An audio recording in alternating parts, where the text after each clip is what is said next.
What's going on, guys? Welcome on to today's video, and today we have got the 2022 Yamaha R7 from Branson's Motorcycles over in Yeovil. Let's roll the intro.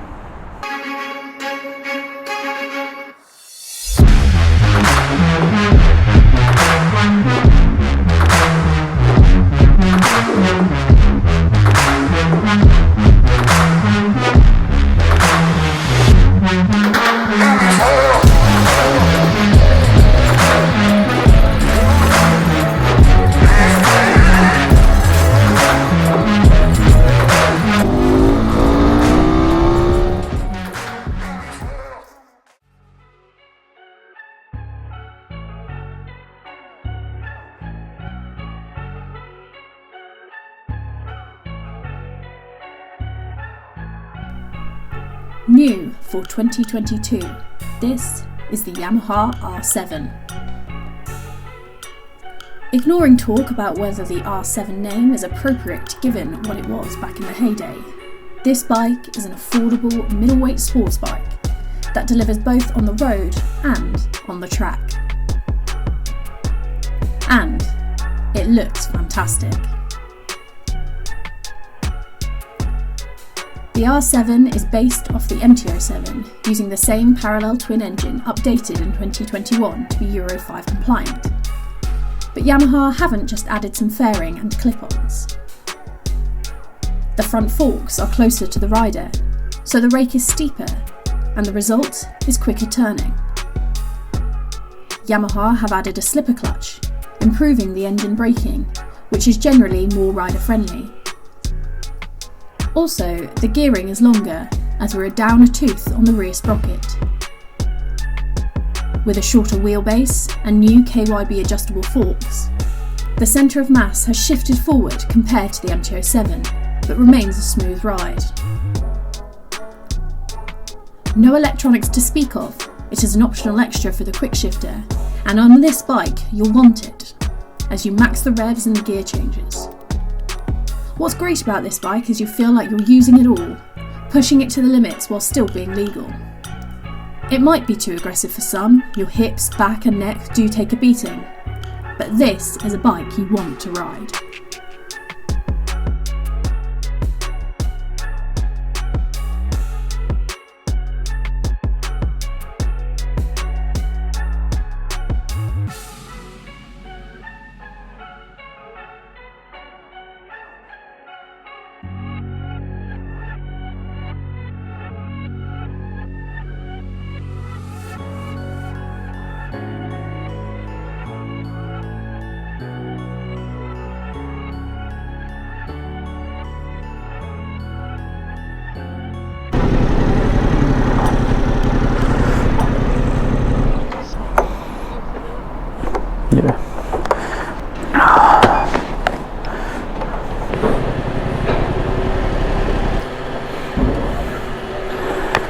Yep.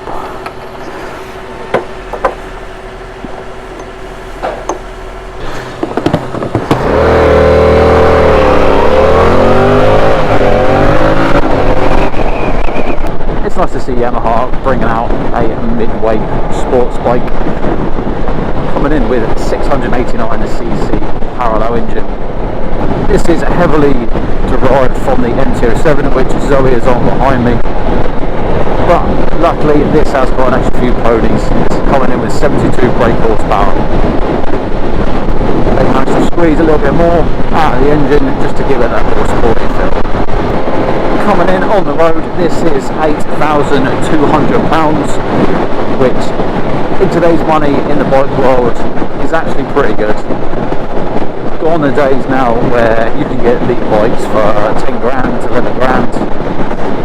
Now you're getting the 600cc, 700cc bikes hitting up almost at 10 grand point.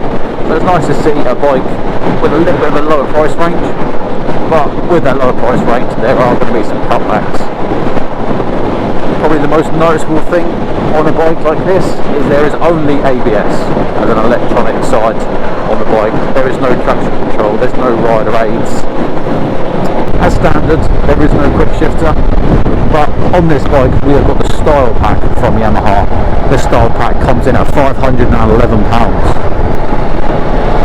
For the extra bang for your buck, you've got this black double bubble screen, you've got the lever guard on the right hand side, you have a tail tidy which is nice metal, it's got a nice little R7 in the back. We've got tank pads, but the most noticeable thing on the extra of this pack is the quick shifter. This does come with a quick shifter up only, and it is nice to see. Like I said, comes in a style pack, £511. So one of the first things you do notice when you jump on this bike is it is quite tall. Zoe jumped on it and she can't get both feet down. She can get one side on her toes, but both feet she's barely scraping the tips of her toes. Zoe is 5'5", I'm 5'11", and I don't find it too bad, but it is a tall bike, it is something you do notice. Coming to the cockpit world and looking at the angles, my knees are fairly bent, and there's not a whole lot of room to move them. Body position, I am leaning over pretty far, but in the sports bike world, it's what you expect, it's what you're going into. You don't buy this kind of bike and not know that you're going to be leant over onto your wrists. I have got a D.S.R with my camera equipment in, coming in probably 5-6 kilos, and I do get a bit of backache. Unfortunately, I'm not going to be able to do this ride without a D.S.R, so I can't tell you how it is going to be just on the solo ride for the lean angle, but you are going to find a little bit of pressure on your wrists just because of how far you are bent over. With the screen, it is a dark mode with a white backing, and it is pretty simple because there's not a whole lot of electronics. Like we said, the screen is pretty simple, nice, easy to read. You've got a gear indicator, your revs, your speed. On the bottom left it does say QS to show that the quick shifter is activated.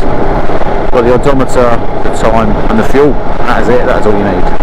It is nice to see a fuel gauge on a sports bike. I remember back in the day all you would have is that fuel light, so you'd have to be resetting the trip every time you filled out just so you could keep an eye on how much fuel you had. Let me know in the comments box below, is this something that you're looking at getting at for an everyday bike on the road, or are you thinking about getting this for a track bike? Because I think this will be an awesome track machine. At the minute for 2022, the biggest rival for the R7 is going to be the Aprilia RS 660. At the minute I haven't ridden that bike, so I cannot give any comparison to it. At the minute that does come in just over £2 grand more than the R7 base price, but it has got a lot more electronic package derived from the RS V4. I know that bike, you've got the quick shifter up and down, you've got ABS, you've got traction control, rider modes and anti-wheelie as well. So in a standpoint of electronics, the Aprilia wins by a mile. But on the road, do you need it all? That's the question people ask themselves all the time. Does the electronics make you a better rider?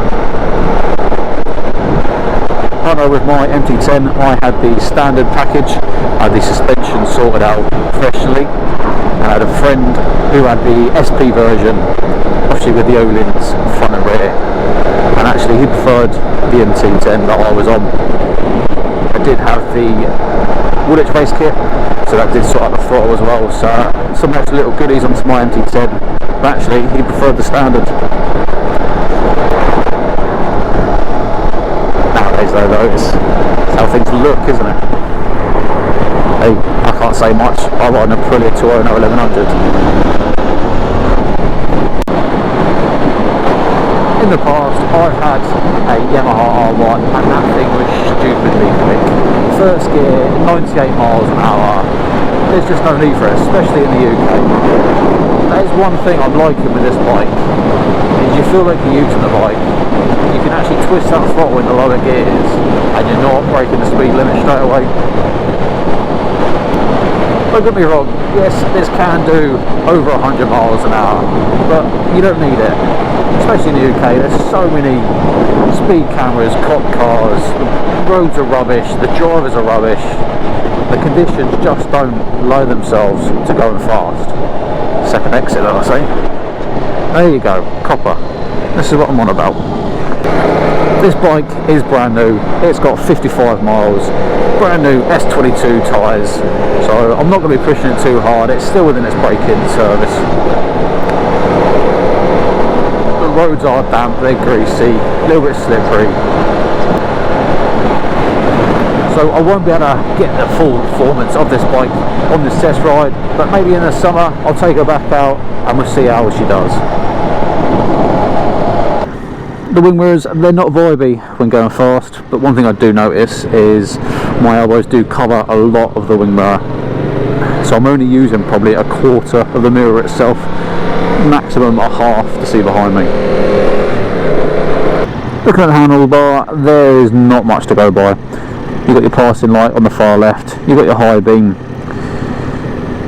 you've got your selector to flick through from the average, temperature,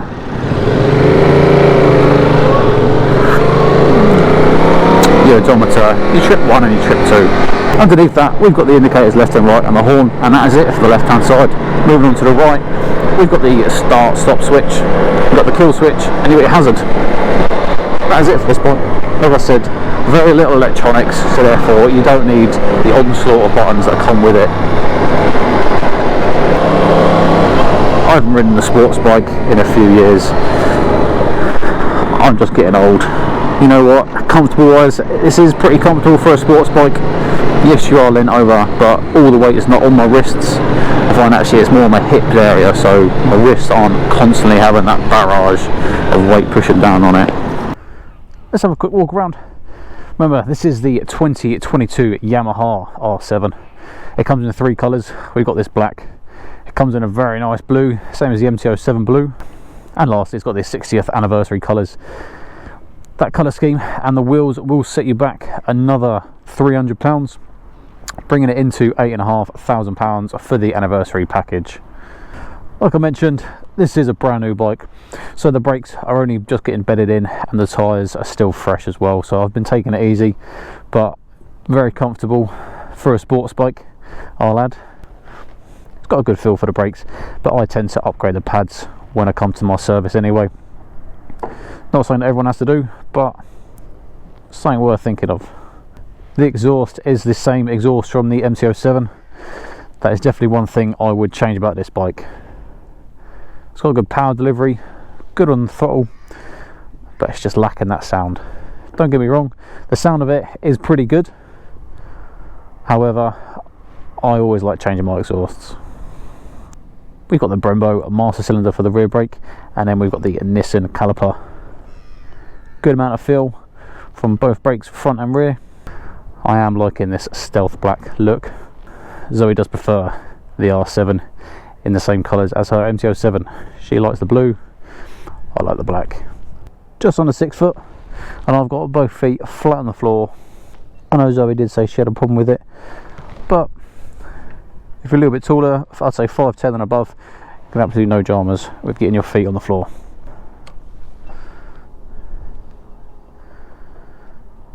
Nice and simple with the dash. It says R7 at the start and that's it, go straight into it.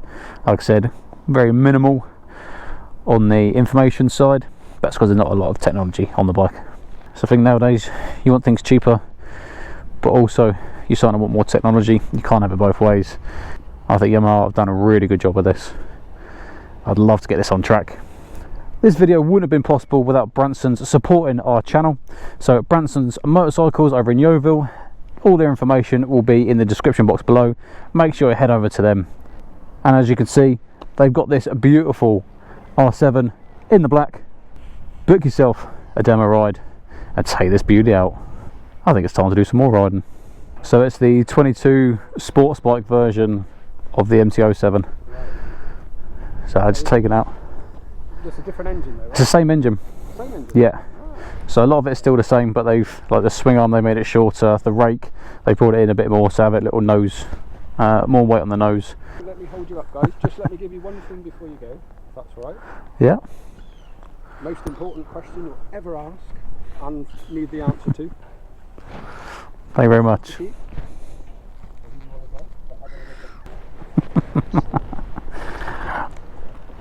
Question of the day: are you good enough to go to heaven? Answer, no. No, I'm not. No, I'm going to hell. Kill switch. It started. Can you even ride? Do you have a license? Right. I mean, you've got the sat nav. Once.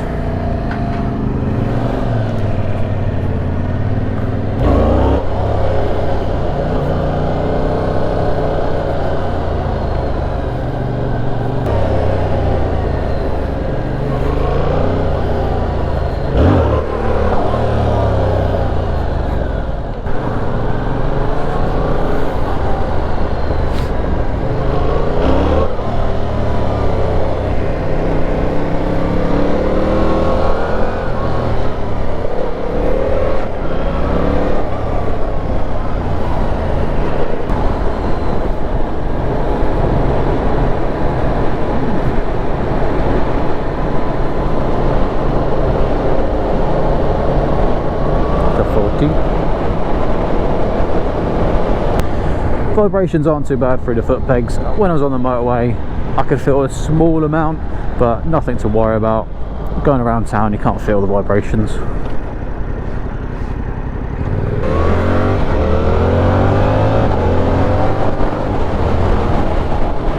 So the quick shifter, like there, when you're getting on it and you're blipping through, it changes beautifully. If you're going a little bit slower, you do feel a bit of clunk, but I mean, if you're going slow, you can just use the clutch if need be.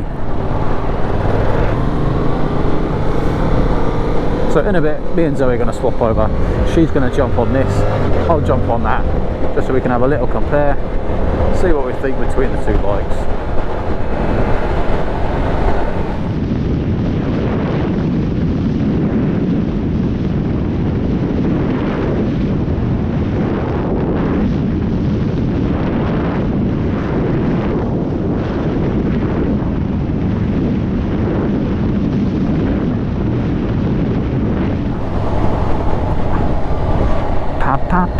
Pop it out. Pop it out. Handling, it does flick nicely. Goes where you want it. Puts it in place. Like I said, this will be a really good track bike.